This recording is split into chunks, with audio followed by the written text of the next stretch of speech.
ధర్మాపురం గ్రామంలో మానవతా దృక్పథానికి నిదర్శనంగా నిలిచే కార్యక్రమం జరిగింది.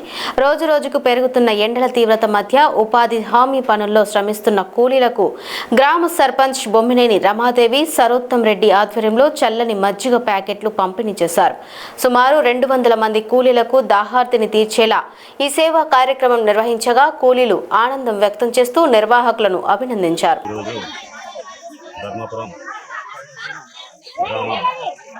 ఉపాధి హామీ పథకం కింద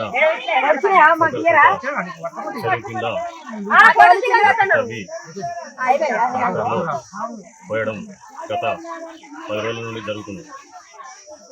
మా ధర్మాపురం గ్రామంలో ఉపాధి హామీ మస్తర్లు కొద్దిగా ఇంతకుముందు చాలా తక్కువ ఉండే ఎండల తీవ్రత ఉండడం వల్ల వాటిని అధిగమించాలని మేము అందరం కలిసి వారికి ఇంతకుముందు థమ్సప్లు కానీ ఈరోజు ఎండ తీవ్రత ఎక్కువ వలన దాదాపు 200 మందికి మజ్జిగ పంపిణీ చేయడం జరిగింది. అలాగే ఇక్కడ మా ఊరి గ్రామ ప్రజలు అందరూ కలిసికట్టుగా ఉండి ప్రతి ఒక్క పని మంచిగా చేసుకుంటారు.